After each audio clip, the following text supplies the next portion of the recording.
देखिए टीचर यानी कि शिक्षक से सवाल करना अच्छी बात है, क्योंकि ये आपको ज्ञान के मार्ग की ओर ले जाता है। देखिए आपको कोई भी डाउट हो आप कमेंट बॉक्स में ज़रूर कमेंट कर दिया कीजिए कि सर मुझे ये चीज़ समझ में नहीं आ रही है, उसको मैं अगले दिन वीडियो में क्लियर कर दिया करूँगा।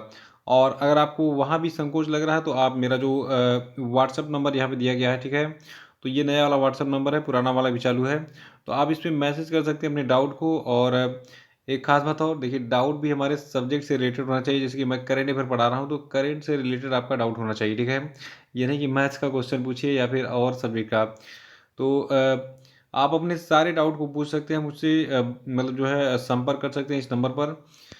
और देखिए आज है 25 फरवरी का दिन, और आज की वीडियो में टोटल 11 मोस्ट इंपॉर्टेंट प्रश्नों पे हम चर्चा करेंगे। तो ये आज बहुत सारे इंपॉर्टेंट प्रश्न हैं, तो इनको मिस नहीं करना है, शुरू से लास्ट तक वीडियो में बने रहिए।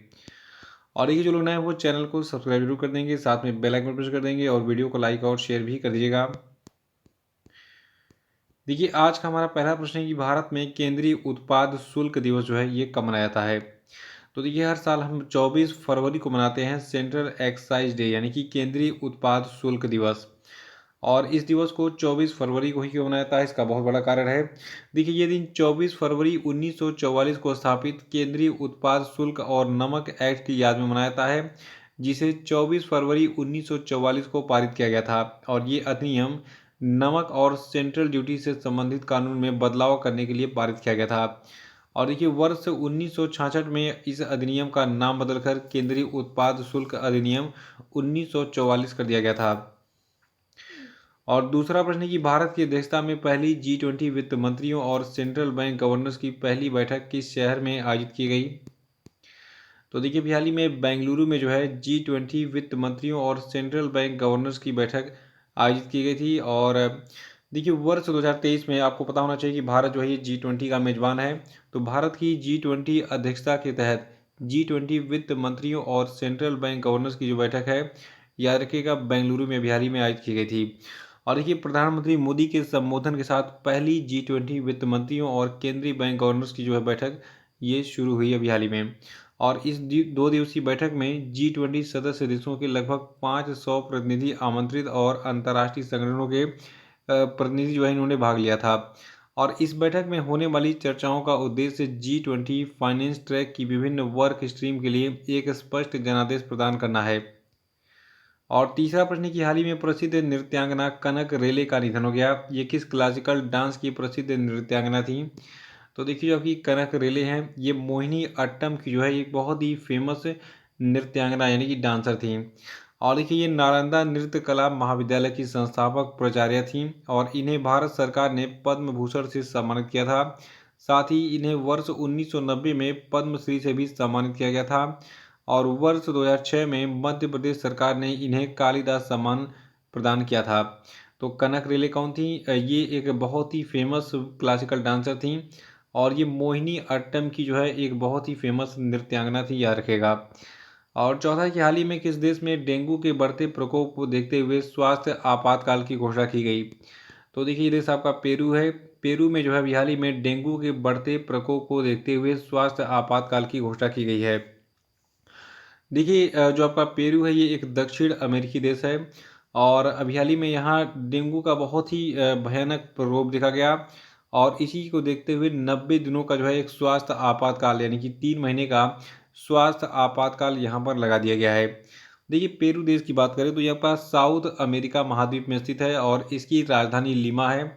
और यहाँ की करेंसी सोल है, और टोटल पॉपुलेशन है 3.37 करोड़।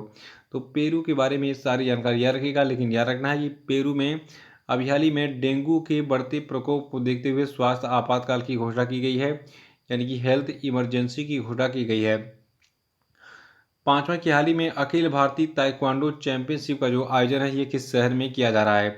तो देखिए अखिल भारतीय ताइक्वांडो चैंपियनशिप का जो आयोजन है ये नई दिल्ली में चल रहा है। और सबसे खास बात देखिए इस चैंपियनशिप का जो आयोजन है ये कोरिया भारत के बीच राजनयिक संबंधों के 50 वर्ष पूरे होने के उपलक्ष्य में किया जा रहा है। और इसका जो आयोजन है देखिए भारतीय खेल प्राधिकरण कोरियाई सांस्कृतिक केंद्र भारत और कोरिया राष्ट्रीय खेल विश्वविद्यालय के साथ इस कार्यक्रम की मेजबानी कर रहा है। और इस चैंपियनशिप का जो आयोजन है ये इंदिरा गांधी इंडोर स्टेडियम नई दिल्ली में किया जा रहा है और इसमें भारतीय खेल प्राधिकरण के 21 केंद्रों के कुल 265 ताइक्वांडो खिलाड़ी भाग ले रहे हैं। तो याद रखिएगा कि अखिल भारतीय ताइक्वांडो चैंपियनशिप का आयोजन कहाँ पे किया जा रहा है? नई दिल्ली में, नई दिल्ली के इंदिरा गांधी इंडोर स्टेडियम में। और छठवां कि अमेरिकी राष्ट्रपति जो बाइडेन ने किसको अभी हाल ही में विश्व बैंक के अध्यक्ष के लिए नॉमिनेट किया है? तो देखिए बहुत बड़ी खबर है कि जो आपके अजय बंगा है, इनको अमेरिका के राष्ट्रपति के द्वारा विश्व बैंक के अध्यक्ष के रूप में नॉमिनेट किया गया है। अजय बंगा कौन है? इनका नाम सुना सुना लग रहा है आपको भी, तो आइए इनके बारे में जान लेते हैं। देखिए जो आपके अजय बंगा है, ये जो है मास्टर कार्ड के पूर्व मुख्य कार्यकारी अधिकारी रह चुके हैं, यानी कि चीफ एग्जीक्यूटिव ऑफिसर रह चुके हैं। और जो आपके अजय पाल सिंह बंगा हैं, ये एक भारतीय अमेरिकी हैं और इनका जन्म महाराष्ट्र के पुणे में एक सैनी सिख परिवार में हुआ था, इसको याद रखिएगा। यानी कि ये पैदा कहाँ पे होते हैं? भारत में ही, भारत के महाराष्ट्र राज्य के पुणे में। और सातवां प्रश्न की हाल ही में सुप्रीम कोर्ट के पूर्व न्यायाधीश जस्टिस अब्दुल नजीर को किस राज्य के गवर्नर के रूप में जो है अपॉइंट किया गया था, जिन्होंने अभी हाल ही में अपने पद और गोपनीयता की शपथ ले ली है?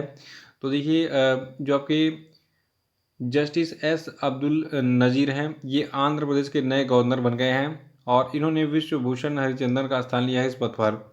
देखिए आंध्र प्रदेश हाईकोर्ट के मुख्य न्यायाधीश प्रशांत कुमार मिश्र ने पूर्व जस्टिस नजीर को अभी हाल ही में आंध्र प्रदेश के राज्यपाल के पद और गोपनीयता की शपथ दिलाई और ये कर्नाटक उच्च न्यायालय के पूर्व न्यायाधीश भी रह चुके हैं, इसको याद रखिएगा। देखिए ये चीज़ें मुझे बहुत गलत लगती हैं। ये तो ये पूर्व एक तरीके से जस्टिस यानी कि जज रह चुके हैं और ऑलरेडी इनको समय रोजगार मिला था, 60 साल तक अपने 62 साल तक अपने पद पर काम किया, लेकिन फिर एक बार इनको राज्यपाल भी बना दिया गया। ऐसा नहीं करना चाहिए। देखिए दूसरे लोग भी लाइन में लगे हुए हैं, उनको भी मौका देना चाहिए। बहुत सारे लोग पॉलिटिक्स में हैं, अपना घर बार बेचकर ज़िंदगी भर जो है वो देश सेवा करते रहे, राजनीति में आकर जो है जनता की सेवा करते रहे, लेकिन कभी भी उन्होंने एक रुपये कहीं से कमाया नहीं। और एक तरीके से कहा जाए, उन्होंने जो त्याग दिया उसका उन्हें फल नहीं मिला। तो उन लोगों को भी राज्यपाल नहीं बना रहे हैं तो कुछ ना कुछ जो है कोई ना कोई पद दे देना चाहिए, ताकि उनका भी परिवार चलता रहे। ठीक है, सबका परिवार चलना चाहिए। अब ऑलरेडी जो आदमी जो है खूब मालामाल आदमी है, उसको जो है मालामाल करेंगे तो फिर ये दिक्कत है, गरीब गरीब ही रह जाएगा और अमीर अमीर रह जाएगा। देखिए आप सभी लोग जो भी हमसे यहाँ पे जुड़े हुए हैं इस चैनल पे, सभी लोग इसीलिए पढ़ाई कर रहे हैं, सभी लोग हमसे इसीलिए जुड़े हुए हैं ताकि उनको जो है सरकारी जॉब मिल जाए, उनका भी जो है एक तरीके से जीवन यापन होता रहे सरकारी नौकरी में मिलने वाले पैसे से। तो देखिए पैसा बहुत ज़रूरी है आज के ज़माने में और उसको अगर लीगल वे में आप कमाएंगे तो आप जीवन भर सुखी रहेंगे, यानी कि इलीगल काम करके पैसे कमाने लगे।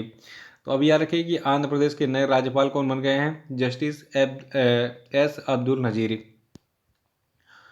आठवां की हाल ही में रुद्रांश पाटिल ने जो है ISSF विश्व कप 2023 में 10 मीटर एयर राइफल में कौन सा पदक जीता? तो देखिए रुद्रांश पाटिल ने अभी हाल ही में स्वर्ण पदक जीता है ISSF विश्व कप 2023 में 10 मीटर एयर राइफल स्पर्धा में। और इन्होंने ये स्वर्ण पदक जो है जर्मनी के मैक्स मिलियन उलब्रिज को 16-8 से हराकर जो है जीता है।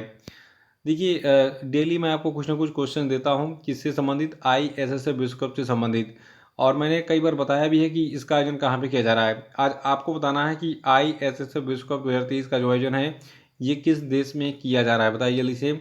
नहीं पता तो कल का वीडियो देख लीजिएगा, उसमें मैंने बताया था आपको और परसों भी बताया था। नवा प्रश्न की हाल ही में किस देश के खिलाड़ी सर्जियो रामोस ने अंतर्राष्ट्रीय फुटबॉल से रिटायरमेंट की घोषणा की है? तो देखिए जो आपके सर्जियो रामोस हैं, ये जो है स्पेन के खिलाड़ी थे और इन्होंने अभी हाल ही में इंटरनेशनल फुटबॉल से संन्यास ले लिया है। और देखिए जो आपके सर्जियो रामोस है, इन्होंने 2005 में स्पेन में अपनी फुटबॉल पारी की शुरुआत की थी और इन्होंने जो है देखिए कई सारी टीमें होती हैं, जैसे फुटबॉल टीमें होती हैं, उनका नाम थोड़ा सा विचित्र होता है। तो एक जो है टीम थी ला रोज़ा, इसके लिए इनकी अंतिम उपस्थिति 31 मार्च 2021 को आई जब इन्होंने कोसोवा पर 3-1 से जीत में 4 मिनट खेला। और अगला प्रश्न है कि हाल ही में किसे एंटरप्रेन्योर ऑफ द ईयर 2022 का खिताब दिया गया? देखिए एंटरप्रेन्योर ऑफ द ईयर 2022 का खिताब जीता है सज्जन जिंदल ने। देखिए JSW के अध्यक्ष और प्रबंध निदेशक सज्जन जिंदल को EYE entrepreneur of the year 2022 के रूप में अभी हाल ही में सम्मानित किया गया है। तो याद रखिएगा, इंपॉर्टेंट प्रश्न है कि सज्जन जिंदल जो है ये एंटरप्रेन्योर ऑफ द ईयर 2022 चुने गए हैं। और 11वां प्रश्न है कि Modi shaping a global order in flux पुस्तक को किसने लिखा है। तो देखिए, इस पुस्तक को लिखा है एस जयशंकर ने। याद रखना है कि Modi shaping a global order in flux पुस्तक को लिखा है एस जयशंकर ने। और देखिए, हाल ही में बीजेपी के राष्ट्रीय अध्यक्ष जेपी नड्डा ने 22 फरवरी 2023 को भारत के विदेश मंत्री एस जयशंकर की लिखी गई इस पुस्तक Modi shaping a global order in flux पुस्तक का विमोचन किया। और अब हम बात करेंगे आज के सभी क्वेश्चन पे। तो सभी लोगों को कमेंट बॉक्स में आंसर बताना है। पहला प्रश्न आपके लिए कि हाल ही में कौन सा देश the agriculture innovation mission for climate पहल में शामिल हुआ, बताइए। और दूसरा है कि आईपीएल टीम सनराइजर्स हैदराबाद ने किसे अपना कप्तान नियुक्त किया, बताइए। और तीसरा है कि जातिगत भेदभाव पर रोक लगाने वाला पहला अमेरिकी शहर कौन बना, बताइए। और आपको बताना है कि हाल ही में किस भारतीय अमेरिकी ने अमेरिकी राष्ट्रपति चुनाव के लिए अपनी उम्मीदवारी पेश की है, बताइए। और पांचवा प्रश्न आपको का उत्तर देना है कि हाल ही में किसने आईएसएसएफ विश्व कप में पुरुषों की व्यक्तिगत 50 मीटर राइफल थ्री पोजीशन का गोल्ड मेडल जीता, बताइए। और अब हम बात करेंगे कल के पूछे गए सभी क्वेश्चन के सही उत्तरों की। कल का पहला प्रश्न था कि गुलाब चंद कटारिया ने किस राज्य के 31वें राज्यपाल के रूप में हाल ही में शपथ ली है। तो देखिए, ये राज्य आपका असम है। और देखिए, भारतीय रेलवे ने हाल ही में जो है उत्तर प्रदेश के सभी ब्रॉडगेज रूट का विद्युतीकरण पूरा कर लिया है। और बीसीसीआई ने महिला प्रीमियर लीग के टाइटल स्पॉन्सर के रूप में टाटा ग्रुप को चुना है। और अभी हाल ही में देखिए, जो आपका रूस है इसने न्यू स्टार्ट संधि से अलग होने की घोषणा की थी, यानी कि अलग भी हो गया है। और केंद्रीय कैबिनेट ने जो है गुयाना के साथ हवाई सेवा समझौते को मंजूरी भी हाल ही में दी थी। तो इसी प्रश्न के साथ आज का वीडियो समाप्त हो गया। और कल मिलेंगे कल के वीडियो में हम। तो वीडियो को अधिक से अधिक लाइक कीजिए। देखिए, आप लोगों ने कमेंट बॉक्स में क्या कहा था कि मैं मेरे घर में जितने मेंबर हैं सबके मोबाइल में आपके चैनल को सब्सक्राइब कराऊंगा, जितने दोस्त हैं। तो देखिए, इस चैनल को ग्रो करना आपकी जिम्मेदारी है और आप ही के भरोसे ये चैनल चल रहा है, ठीक है। देखिए, टीचर को मज़ा तब आता है जब उसका पूरा क्लासरूम भरा होता है। तो जितने अधिक बच्चे होंगे उतना ही अधिक पढ़ाने में मज़ा आएगा। तो ये सब्सक्राइबर बढ़ाने वाला काम कीजिए और लाइक बढ़ाने वाला काम अधिक से अधिक कीजिए। मतलब डेली देखिए, अगर जितने भी 1000 बच्चे मान लीजिए वीडियो देख रहे हैं तो सबका क्या नाम है उत्तरदायित्व तो बनना है कि सब लोग जो है वीडियो को लाइक करें। क्योंकि देखिए, अधिक से अधिक वीडियो को लाइक मिलेगा, शेयर मिलेगा, तो तभी जो है चैनल ग्रो पाएगा। तो आपको इस चैनल को बचा के रखना है ताकि आपकी पढ़ाई कंटिन्यू रहे और मुझे भी मज़ा आए पढ़ाने में। तो मिलते हैं कल के वीडियो में। धन्यवाद।